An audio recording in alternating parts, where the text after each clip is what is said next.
তোমার বাবার তিল তিল করা টাকা, বেচারা কেউ 16 বছর বিদেশ, কেউ 18 বছর বিদেশ, রক্তটা পানি করে পয়সা রোজগার করে, কি পরিমাণ ঘাম শরীরটা দিয়া ঝরে আরব দেশে মরুভূমিতে।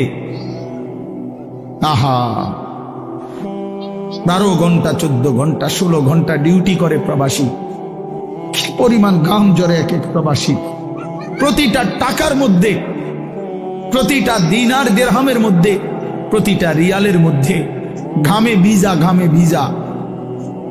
এত ঘাম, এত কষ্ট করে যে মানুষটা স্ত্রীর আদর পায় না, ছেলে মেয়েদের আদর পায় না, 18 বছর 16 বছর 14 বছর, যার একটা ছোট বাচ্চা আছে, মনে করো মেয়ে আছে, ছেলে আছে ছোট, সে দেশে, বাবা বিদেশে, কি পরিমাণ বাচ্চাটা বাপকে দেখতে মন চায়। আমি তো ওই আমার সাথীদেরকে জিজ্ঞাসা করেন, আমার গাড়িতে রাতের যদি 3টা বাজেও আমি যাই, 2:30 3টায় আমার ছোট মেয়ে 3 বছর বয়স, কোন সময় কোন দিনও ঘুমায় না। আমি যতক্ষণ না যাই ওই ঘুমায় না। একটা দৌড় দিয়া দরজা সে খোলে, কলিং বেল টিপ দিলেই সে বোঝে আব্বু আসছে। তার মার সাথে সে আইসা গেটের সামনে দরজা খোলে, তো ও যখন হাসে আমার কাছে মনে হয় গোটা পৃথিবী হাসে। তো এমন আদর, যেই বেচারা বছরের পর বছর কোরবানি করে দিছে সন্তানদের জন্য, একটু মুখে হাসি ফুটাবে স্ত্রীর জন্য, তো সেই বাবার সন্তান হয়ে তুমি এইভাবে জীবন শেষ করে দিলা। এটা ইনসাফ হলো ভাইয়া? বলো বাবা, বলো। প্রিয় বন্ধু আমার, বাপ আমার, সন্তান আমার, ছেলে আমার, কিশোর নওজোয়ান, আমি এক ফেরিওয়ালার মতো চিৎকার করে বললাম যে নিজেকে নষ্ট করে দিও না ভাই। আখলাক বড় সম্পদ, চরিত্র বড় সম্পদ। নারীর আসক্তি, জিনা ব্যভিচারের দৃশ্য, উলঙ্গ দৃশ্য, নারীর লোভ, বিশ্বাস করো তোমার দুনিয়াও শেষ করে দিবে, আখিরাতও শেষ করে দিবে। আল্লাহর নবী বলছে ফাত্তাকুদ দুনিয়া ওয়াত্তাকুন নিসা। আল্লাহর নবী বলছে উম্মত, দুনিয়ার ধোঁকা থেকে বেঁচে থাকো, নারীর ধোঁকা থেকে বেঁচে থাকো। বেপর্দা নারী, হারাম নারী, যে নারীকে দেখার তোমার অনুমতি নাই, ওর হাসি মূলত হাসি না, আগুন। ওর রূপ যৌবন মূলত যৌবন না, ওইটা জাহান্নামের কয়লা, আগুনের কয়লা, হয় তোমারে বরবাদ করে দিবে। আল্লাহ নবী সাল্লাল্লাহু আলাইহি সাল্লাম বলছে যুবক, যদি কষ্টই হয়, যদি কষ্ট হয় যৌবন ধরে রাখতে, তাহলে ফাআলাইহি বিসসাওম, রোজাই রাখো, রোজা রাখো, রোজা রাখো। ফাইন্নাহু লাহু বিজাউন, কেননা রোজার মধ্যে যৌন শক্তি প্রতিরোধের প্রতিষেধক আছে, অ্যান্টিবায়োটিক। রোজা রাখো। আল্লাহ নবী সাল্লাল্লাহু আলাইহি ওয়াসাল্লাম ইয়া মাশারাশ শাবাব, ডাইরেক্ট ডাক দিছে, ইয়া মাশারাশ শাবাব, হে যুব সমাজ। কি মজাদার শব্দ, নবীজি নিজে বলছেন, যুবককে আলাদা বলছে, হে যুব সমাজ। মান ইসতাতাআ মিনকুমুল বাআতা ফালিয়াতাযাওয়াজ, যার বিবাহের সামর্থ্য হয়েছে, 1 নম্বর হলো আর্থিক সামর্থ্য, 2 নম্বর শারীরিক সামর্থ্য, তো তুমি বিবাহ করো। ফাইন্নাহু আগাদ্দু লিল বাসার, বিবাহ তোমার চোখ নিচের দিকে হেফাজত করবে। ওয়া আহসানু লিল ফারজ, লজ্জাস্থানকে পবিত্র রাখবে গুনাহ থেকে। ওমান লাম ইস্তাতি', আর যদি কেউ এই মুহূর্তেই পারতেছ না, পরিবেশ, পারিপার্শ্বিকতা সব মিলাইয়া বিবাহের সময় এখনো হয় নাই, কিন্তু নিজের যৌন চাহিদা আছে, নিজের ভিতরের কামনা বাসনা আছে, এটা তো বন্ধ করে দেওয়া যাবে না। এমন কোনো ট্যাবলেট দিয়া বেলে যে তার যেন আর কোনো শারীরিক কোনো যৌন চাহিদাই যেন না থাকে, এমন ইনজেকশন দিয়ে দেন না, তাহলে তো মুশকিল, এটা বিপদ। এটা তো আল্লাহ প্রদত্ত, আল্লাহ প্রদত্ত। অতএব আল্লাহ নবী বলছেন ফাআলাইহি বিসসাওম। তাক ওদিকে তাকায়ও না ভাই, এত মানুষ সবাই গুছান সম্ভব না, কিছু পাগল ছাগল ফালতু এগুলো থাকবে, এটা এত তান টোহাইয়া লাভ হতো। যে দূর শুনছে দূর, আমি এত সংখ্যার চিন্তাও করি না, মানুষ হয়েছে 10 কোটি, হ্যাঁ, আল্লাহ কইল আমি নিলাম না, কথা বুঝছেন? মানুষ হয়েছে 50 লাখ আর কি, সব আমার আলগি দিয়ে মনে করেন 4 রাস্তার মাথা নিয়ে হতায় দিয়ে আইছে, আল্লাহ বলছে আমি আনিস তোমার নিলাম না, খালি তো লাভ হইল কি? এই জন্য এটা কোনো বিষয় না। তো আল্লাহ নবী বলেন ফাআলাইহি বিসসাওম, তাহলে তুমি রোজা রাখো, ফাইন্নাহু লাহু বিজাউন, এবং এটার মধ্যেই তোমার জন্য প্রতিষেধক রয়েছে। সবর করো, রোজা তোমাকে সবর করতে শিখাবে, রোজা তোমার চরিত্রকে পবিত্র রাখতে শুরু করে শেখাবে। এটা রাসূলুল্লাহ সাল্লাল্লাহু আলাইহি ওয়াসাল্লামের নববী প্রেসক্রিপশন, এটা নবীজির প্রেসক্রিপশন, নবীজির ঔষধ।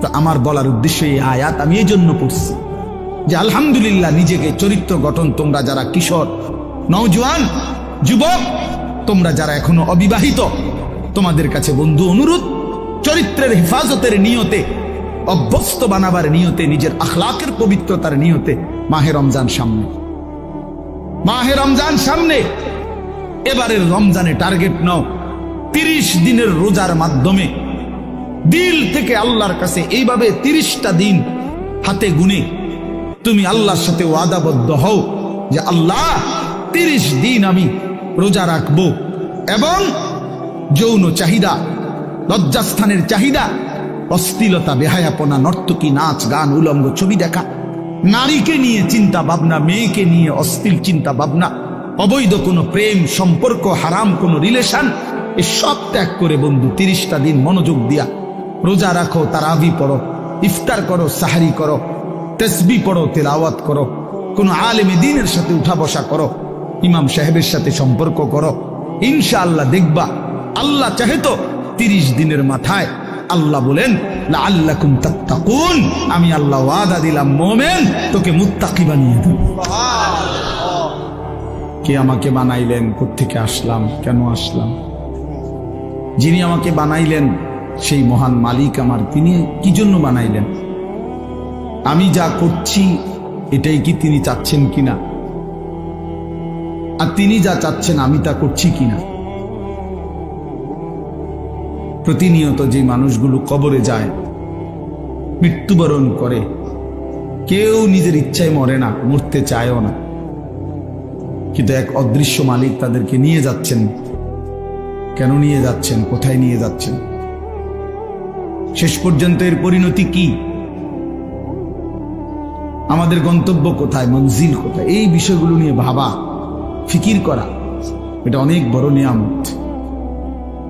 আর শুধু দুনিয়া খাইলাম, ঘুমাইলাম, পেশাব পায়খানা করলাম, যৌন চাহিদা পূরণ করলাম, লজ্জাস্থানের চাহিদা পূরণ করলাম, যা মন চাই তাই করলাম। প্রিয় ভাই, এটা কাফির মুশরিকদের স্বভাব। কোরআনুল কারীমে স্পষ্ট আছে, আল্লাহ তাআলা বলেন কাফিরদের কথা হলো মা হিয়া ইল্লা হায়াতুনা দুনিয়া, জীবন বলতে আর কিছুই নয়, শুধুই দুনিয়া, এটাই জীবন। নামুতু ওয়া নাহইয়া, মরছি, বাঁচতেছি, কেউ মরে কেউ বাঁচে, এই জীবন। খাইয়া পয়রা দুনিয়া, ভোগ বিলাসিতার দুনিয়া, চাওয়া পাওয়া, প্রাপ্তি অপ্রাপ্তি, সবটাই দুনিয়া। আল্লাহ তাআলা কোরআনুল কারীমের মধ্যে বলেন এটা কাফিরদের কথা, ওয়াকালু মা হিয়া ইল্লা হায়াতুনা দুনিয়া। তাহলে বেঈমান, নাফরমান, কাফেরের কথা এটা যে জীবন মানে শুধুই দুনিয়া। আর কোরআনুল কারীমে আল্লাহ বলছেন জীবন মানে কোনটা? এটা তো কাফেরে না বলে যে জীবন মানে কি? দুনিয়া। আর আল্লাহ বলেন জীবন মানে কি? ওয়া ইন্নাদ দারাল আখিরাতা লাহিয়াল হায়াওয়ান। কোরআনুল কারীমে আল্লাহ স্পষ্ট বলছেন, বান্দা শোনো, নিশ্চয়ই আখিরাতই হচ্ছে জীবন, লাহিয়াল হায়াওয়ান, আখিরাতই হচ্ছে জীবন। ওমা হাদিহিল হায়াতুদ দুনিয়া ইল্লা লাহবুন ওয়া লাইব। আল্লাহ তাআলা বলেন, এটা একটু নামাইলে ভালো আছে, অপারেটর ভাই এটা একটু নামাই দেন, সে সামনে একটু উঁচা মনে হইতেছে, ছেড়ে দেন। আল্লাহ তাআলা বলেন দুনিয়ার জীবন বান্দা আর কিছুই নয়, ইল্লা লাহবুন ওয়া লাইব, শুধুই তামাশা, শুধুই খেলাধুলা। তাহলে আল্লাহ বলছে দুনিয়া খেলাধুলা, দুনিয়া তামাশা। তাহলে জীবন কোথায়? আখিরাত। জীবন কোথায় বলে? আর বেঈমানের কথা হলো জীবন কি? খালাস। অতএব ইমানদার এবং বেঈমানের মধ্যে নিজেকে বুঝে নেওয়া উচিত, নিজের পরিচয় নিজেই তালাশ করে নেওয়া উচিত। আসলে আমি ইমানদারদের অন্তর্ভুক্ত না বেঈমানের অন্তর্ভুক্ত? আমার মানসিকতা দেখলে, চলাফেরা দেখলে বুঝাই যায় কে ইমানের পথে আছে আর কে কুফুরির রাস্তায় আছে। এটা আন্দাজ করা যায়, এটা বুঝাই যায়। যার যখন যা মন চায় তাই করা। আমার যা মন চায়, চুল, জামা, শার্ট, প্যান্ট, হাঁটা চলা, কথাবার্তা, রুচি, আচার আচরণ, খাবার দাবার, লেনদেন, আয় রোজগারে কোনো হালাল হারামের পার্থক্য নেই। নিজের মারেও দেখে, পরের বোনকেও দেখে, আপন বোনের দিকেও তাকায়, রাস্তার নারীর দিকেও তাকায়। তার মানে হালাল হারাম বলতে কিছু নেই। ন্যায্য বেচ্চা টাকাও নেই, সুদের টাকাও নেই, যা মন চায় তাই। অর্থাৎ হালাল হারাম, জায়েজ না জায়েজের, আল্লাহ রসুলের বিধিবিধানের কোনো পরোয়া যে করে না, মনের ইচ্ছা মতো যে চলে, এর উদাহরণ আল্লাহ কোরআনে দিছে। ফাআতবাআহু শাইতান, দুইটা আয়াতে ওই দেখুন, মানে কিছু বেয়াদব থাকবেই। এই যে একজন, মানে কিছু ছেলে থাকবেই বেয়াদব, শেষ পর্যন্ত গাদ্দার। যে হুজুর আপনি নিষেধ করলে গেছে, আমি শুনবো না, আমি কোনো সময় কারো কথা শুনি না, আজকে হঠাৎ আপনার কথা শুই না, আমি এই বেয়াদবি করবো কেন? এখন কেমন লাগলো তুমি যে লজ্জা পাইলা? বলো বাবা, আমি কি সুন্দর করে বলছিলাম কিনা বলেন? প্রথম আমি অনেকেই নামায় ফেলছে, নামাইছে না, তো তুমি শুনলা না কেন? এখন তো সবাই দেখলো তোমার। এই জন্য এইটা একটা মানসিকতা যে আমার মনে যা চাই তাই। এবার এখানে কারো বিধি নিষেধ মানবো, আমি এমন মানুষ না। তো আল্লাহ তাআলা বলেন সূরা আরাফের মধ্যে আছে, ফাআতবাআহু শাইতান, শয়তান যার পিছে লাগছে। ওয়ালাকিন্নাহু আখলাদা ইলাল আরদ, পরের আয়াতে আছে যে এই দুনিয়াটাকেই স্থায়ী মনে করে নিছে। ওয়াত্তাবাআ হাওয়াহু, আহারে আল্লাহ, ওয়াত্তাবাআ হাওয়াহু, এবং যে মনের ইচ্ছা মতো, মনের চাহিদা অনুসরণ করে, তার মনে যা চায় তাই।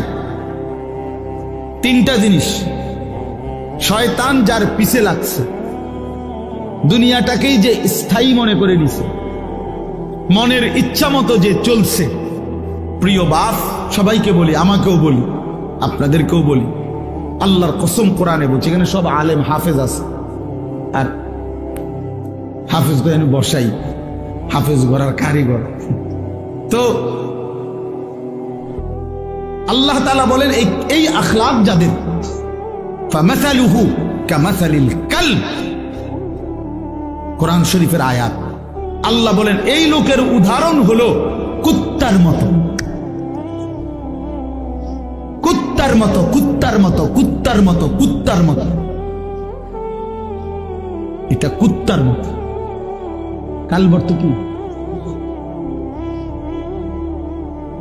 ফামাসালুহু কামাসালিল কালব। আল্লাহ তাআলা বলছেন নিজের পরিচয় মিলায় নাও দোস্ত, নিজের জিন্দেগি মিলায় নাও। সারাদিনে এক ওয়াক্ত নামাজ পড়তে মন চায় নাই, আর নিজের মনে যা চাইছে তাই করলা, খালাস। নিজের পরিচয় হিসাব করে নিলে ভালো। আল্লাহ তাআলা পরিচয় দিছে, ফামাসালুহু কামাসালিল কালব, তার উদাহরণ কুত্তার মতো। ইন তাহমিল আলাইহি ইয়ালহাস আও তাতরুকহু ইয়ালহাস। আল্লাহ বলেন কুত্তার স্বভাব, দৌড়ানি দিলেও জিব্বা লম্বা করে হাঁফায়, ছাইরা দিলেও জিব্বা লম্বা করে হাঁফায়। কুত্তা দাঁড়াইয়া থাকলেও জিব্বা লম্বা করে, শ্বাস নেয় এরকম করে, আর দৌড়ানি দিলেও জিব্বা লম্বা করে শ্বাস। অর্থ হইল পাইলেও জিব্বা লম্বা করে, না পাইলেও জিব্বা লম্বা, জিব্বা লম্বা। এই জন্য দোস্ত আল্লাহ তাআলা স্পষ্ট পরিচয়। এরপরে যদি কারো লজ্জা না হয় তো তারে আর কি করবে? এরপরে যদি কারো বিবেক না থাকে যে আরে যা বেড়া, আমার কুত্তা কক শুয়োর কক, আমার বেড়ি আমি সামু, আমি মোবাইলে সামু চাই, আবার কিতাক মানুষ কক না গরু নলে ছাগল, আমি নারী দেখবই, আমি ছবি দেখবই, আমি অশ্লীল দৃশ্য দেখবই, আমি সেজদা দেব না।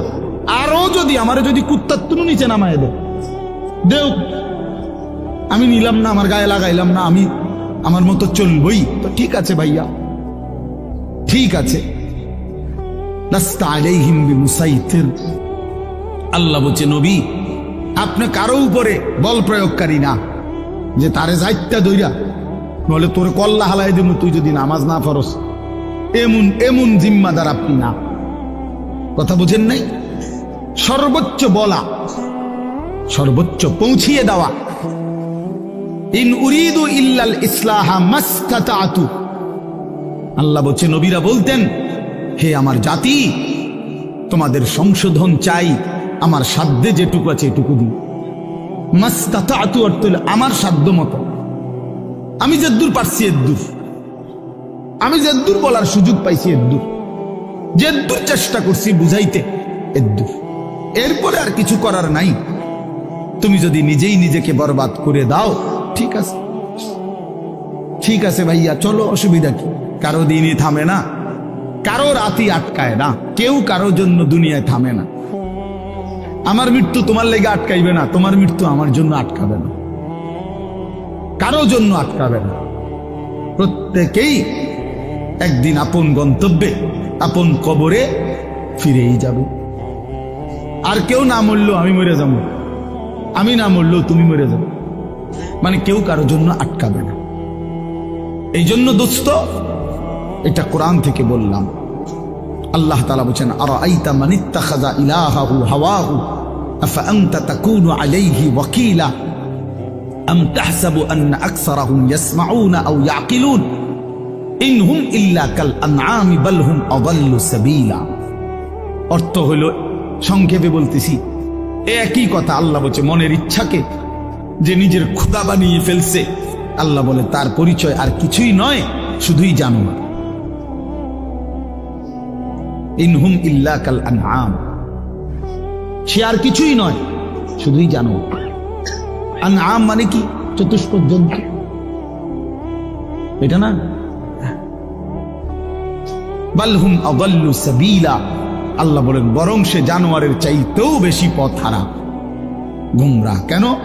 এক কুকুরও বুঝে এই লাঠিটা যে উঠাইছে ওটা দিয়ে আমারে মারবে, তাই জন্য কুকুর ভাগ্যা যায়। তাহলে কুকুরেরও এদ্দুর আকল আছে যে আমারে এই লাঠির থেকে বাঁচা উচিত, কিন্তু এই জানোয়ারে, এই চতুষ্পদ জন্তু বুঝে না যে এই গুনাহ আমারে জাহান্নামের আগুনে জ্বালায় ফেলবে, এটাও যে বুঝে না, এতটুকু আকলও যার কাজ করে না। এজন্য আল্লাহ বলছে বরং সে জানোয়ারের চাইতেও বেশি পথ হারা। বাল হুম আযাল্লু সাবিলা, জানোয়ারে যেদ্দুর রাস্তা চিনে, আল্লাহ বলছে এদ্দুরও চেনে, এতটুকু চেনে, তার চাইতে বেশি পথ হারা, তার চাইতে বেশি পথ হারা। হাইওয়ান জানোয়ার তো এটা বুঝে যে আমার উপরে শরীয়তের কোনো বিধানে নাই, তো আমার আর হালাল হারাম কি? কথা বোঝেন না? গরু ছাগলের কোনো হালাল হারাম কিছু আছে? পাক নাফাক কিছু আছে? জায়েজ না জায়েজ কোনো কিছু আছে? আখেরাত পরকাল বিচার আচার মিজান ফলসেরাত এটা কিছু আছে? কিচ্ছু নেই, কিচ্ছু নেই। তাইলে কুকুর খারাইয়া মুতলেই কি, বইয়া মুতলেই কি, কিন্তু মানুষ নামের এই কুকুর খারাইয়া মতে কেন? মানুষ নামের এই কুকুর খারাইয়া মতে কেন? ওর তো অসুবিধা নাই, প্রকৃত কুকুর তো খারাইয়া মুতলে, ঠ্যাঙালগি দিলে তার জন্য তো এটা গুনাহ না, কারণ তার তো গুনার কোনো সিস্টেমে নাই। কিন্তু মানুষ নামের এই কুকুর যে খারাইয়া মতে, তার তো গুনাহ হয়। তাহলে বোঝা গেল সে তো ওই চতুষ্পদ জন্তুর থেকেও বেশি কথা। প্রিয় বন্ধু, নিজের উপরে দয়া করো, নিজের উপরে রহম করো। প্রিয় সাথী নওজোয়ান, নিজের ভালো বুঝো। এই জন্য বললাম আত্মপরিচয়, আত্ম উপলব্ধি অনেক বড় নিয়ামত। নিজেকে বুঝা, নিজেকে চেনা, আত্মসম্মান। মানুষের আত্মসম্মান বড় সম্পদ। অনেক মানুষ আছে পৃথিবীতে আত্মমর্যাদার কারণে প্রয়োজনে না খাইয়া মরে যায়, কিন্তু মাথা নোয়ায় না কারো কাছে।